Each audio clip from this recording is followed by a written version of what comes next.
안녕하세요, 누놀입니다. 이 영상을 시작으로 주기적으로 제조합 팀원들과 게임을 만들어가며 일어나는 일들을 브이로그로 남기려고 합니다. 이게 해외 게임 개발 커뮤니티에서는 종종 보이는데 아직 한국에서는 시도하는 분이 잘 없는 것 같더라고요. 잘 운영해서 팀원들의 취업과 저의 상업적인 성취에 긍정적인 효과가 있기를 바랄 뿐입니다. 이번 에피소드는 크루원들과 함께 추구하는 비전을 소개하고 지난 한 달 동안 쌓인 이야기를 풀어보려고 합니다. 이렇게 영상으로 기록을 남기면 분명 언젠가 어떤 방식으로든 도움이 될 거라 생각합니다. 그럼 바로 이야기 시작하겠습니다. 우선 팀을 소개해야겠죠? 서로 다른 경험과 생각을 가진 사람들이 모여 새로운 것, 또 다른 것을 만들어 간다는 의미가 담겨 있습니다. 초기 제조합은 8인 체제였습니다. 프로그래머 2명, 기획 1명, 모델러 3명의 원화 2명인 팀이었어요. 당시에 취업 포트폴리오를 만들기 위해 모였는데 작업하면서 은근 잘 맞는다 생각이 들었어요. 저는 그 당시에 프로그래머로 참여를 했었는데 이 사람들이랑 다른 것도 만들어 보고 싶다라는 생각이 들었어요.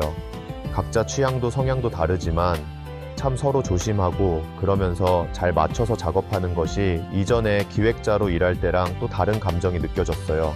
그래서 지금의 제조합은 어떻게 됐냐? 지금은 좀 더 커졌어요. 가장 큰 변화는 3D 모델러가 늘었다인데요. 지금 저희 팀의 3D 모델러가 무려 4명이에요. 인디게임 팀에 3D 모델러가 4명이나 있는 게 얼마나 드문 일인지 아시는 분들은 아실 거예요. 대부분의 인디팀은 모델러 1명이 전부 감당하거나 아예 3D를 포기하는 경우도 많거든요. 그게 저희한테는 진짜 큰 강점이에요. 그래서 현재 저희 팀의 파트 구성을 말씀드리면 프로그래머 2명, 3D 모델러 4명, 원화가 3명에 저 포함하면 10명 내외입니다. 각자 맡은 게 있고 각자 스케줄이 있고 각자 하고 싶은 게 있는 사람들이에요. 이걸 한 방향으로 끌고 가는 게 제 역할인데 쉽지 않습니다. 자, 이제 게임 얘기를 해볼게요. 제목은요, 아직 가칭입니다. 각자의 지옥이라는 이름을 쓰고 있는데 바뀔 수도 있어요. 근데 이 이름이 사실 게임의 핵심 테마를 꽤 잘 담고 있어요. 게임을 한 문장으로 설명하면 소녀들의 지옥을 관측하고 정화하는 탐막 액션 RPG, 장르는 탐막 슈팅 플러스 액션 RPG 플러스 로그라이크예요. 쿼터뷰 시점에서 몰려오는 탐막을 피하면서 싸우는 구조고 타겟 장르는 서브컬처 남성향 게임 시장입니다. 캐릭터들이 각자의 지옥에 갇혀 있고 플레이어는 그걸 바깥에서 관측하고 개입하는 역할을 해요. 구원의 내러티브라고 보시면 됩니다. 단순히 총알 피하는 게임이 아니라 플레이하면서 캐릭터의 감정이입이 되는 게임, 그게 우리가 목표하는 방향이에요. 그리고 목표 출시일은 2026년 11월입니다. 지금부터 9개월짜리 프로젝트예요. 자, 이제 저희가 지난 한 달 동안 뭘 했는지 처음부터 풀어드릴게요. 채널은 지금 막 시작했지만 팀은 사실 꽤 이전부터 움직이고 있었거든요. 정확히는 2월 말부터 지금까지예요. 회의만 5번 넘게 했습니다. 첫 회의는 2월 26일이었어요. 이날은 솔직히 만들자가 아니라 만들어 볼까에 더 가까웠습니다. 다들 막연하게 뭔가 만들고 싶다는 공감대만 있었고 아직 구체적인 게 없었거든요. 그래서 이날은 진짜 자유롭게 브레인스토밍을 했어요. 어떤 게임을 만들 건지, 어떻게 하면 재밌을 건지, 뭐가 우리한테 가능한 건지 여러 아이디어들이 쏟아졌는데 그 중에서 탐막 로그라이크 플러스 서브컬처라는 방향이 제일 공감을 얻었어요.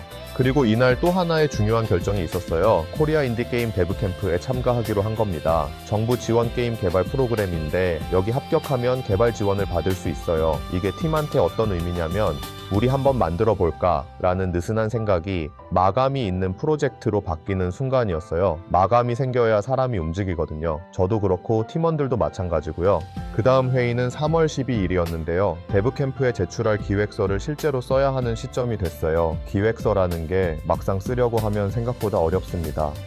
재밌는 게임 만들겠다는 말을 글로 설득력 있게 적어야 하니까요. 이날은 기획서 내용을 하나씩 검토하면서 게임의 방향성을 좀 더 구체화했어요. 그리고 데브캠프 제출용으로 5분짜리 영상도 만들어야 한다는 게 추가로 생겼어요. 글로 쓴 기획서를 영상으로도 보여줘야 한다는 게 생각보다 꽤 다른 작업이거든요. 그래서 아트팀한테 요청을 드렸어요. 다음 회의까지 캐릭터 컨셉 스케치랑 배경 러프를 준비해달라고요. 게임이 어떤 분위기인지를 영상에 담으려면 눈에 보이는 게 있어야 하니까요. 3월 19일 3차 회의에서는 기획서를 한 번 더 다듬었어요. 쓴 내용 보면서 이건 살리자, 이건 좀 빼자 식의 리뷰를 했고 PPT 형태로도 정리해야 해서 그 작업도 논의했습니다. 또 이날 재미있는 아이디어도 나왔는데요. 디스코드 봇을 활용한 팀 내 AI 도우미를 만들어 보자는 얘기였어요. 팀이 커지면 정보 공유 자체가 일이 되거든요. 그걸 좀 더 스마트하게 해보자는 발상인데 아직은 아이디어 단계예요. 이 시기가 사실 영상으로 보여줄 게 없는 구간이에요. 코드도 없고 그림도 없고 그냥 회의하고 글 쓰고 수정하고. 근데 이 기초 작업이 얼마나 중요한지 게임 개발 해보신 분들은 아실 거예요. 기초 없이 빠르게 만들면 나중에 반드시 무너지더라고요. 자, 이제 진짜 개발 얘기가 나옵니다. 3월 25일은 저희 팀 첫 번째 개발 회의였어요. 1차 목업 빌드를 본격적으로 시작하는 날이었고 유니티 프로젝트 구조를 어떻게 잡을 건지 이날 처음으로 제대로 논의했습니다. 이날의 핵심 키워드는 어셈블리 디피니션이었는데요. 개발자분들은 익숙하실 텐데 간단히 설명하면 코드를 역할별로 분리해서 모듈처럼 관리하는 방식이에요. 캐릭터 코드, 몬스터 코드, 배경 코드, 게임 기믹 코드 이런 것들을 깔끔하게 구역을 나눠서 관리하는 거죠. 왜 이게 중요하냐면 지금은 여러 명이 동시에 작업하는 구조라 코드가 얽히기 시작하면 나중에 걷잡을 수 없거든요. 우리가 만든 코드랑 외부에서 가져온 에셋 코드도 처음부터 분리해서 관리하기로 했고 이벤트 버스 기반으로 느슨하게 연결하는 구조를 잡기로 했어요. 그리고 깃허브도 이날 본격적으로 연동했습니다. 소스 코드는 깃허브에서 관리하고 3D 파일이나 이미지 같은 용량 큰 리소스는 나스에서 관리하는 구조입니다. 이 구분을 처음에 제대로 안 해놓으면 나중에 레포지토리가 터져요. 그 다음 날인 3월 26일 4차 정기 회의를 했어요. 이날 주제는 협업 시스템 구축이었습니다. 코드도 짜고 그림도 그리는데 누가 뭘 하고 있는지, 어디까지 됐는지 서로 모르면 결국 다 흩어지거든요. 그래서 이날 협업 도구와 구조를 확정지었어요. 노션은 프로젝트 진행 현황과 업무 할당, 마일스톤 관리에 쓰고요. 기첩은 소스 코드 버전 관리, 나스는 아트 리소스 관리, 디스코드는 실시간 소통, 그리고 유튜브, 즉 이 채널은 개발 브이로그 콘텐츠용으로요. 그리고 이날 특히 강조한 게 있어요. 작업할 때마다 노션에 기록을 남기라는 겁니다. 날짜, 스크린샷, 간단한 설명, 이 세 가지만요. 이게 단순한 기록이 아니라 나중에 포트폴리오가 된다고 팀원들한테 얘기했어요. 게임 개발 과정을 처음부터 끝까지 기록해 놓은 팀이 취업할 때 얼마나 강점이 되는지를요. 솔직히 처음엔 번거롭게 느낄 수도 있어요. 근데 저는 이걸 초반에 안 잡아두면 나중에 우리 뭐 했더라 하고 다들 기억을 못하게 된다는 걸 알아서요. 기억은 흐릿해지지만 기록은 안 흐릿해지거든요. 그리고 가장 최근인 4월 2일 5차 정기 회의. 이날이 개인적으로 제일 재밌었던 회의예요. 드디어 캐릭터 컨셉을 확정하는 날이었거든요. 회의에서 10개가 넘는 캐릭터 아이디어가 쏟아졌어요. 마법소녀 컨셉, 동물 모티브, 아랍 무희 컨셉, 어두운 분위기, 귀여운 분위기. 팀원들이 각자 진짜로 자기가 만들고 싶은 캐릭터를 갖고 나온 거잖아요.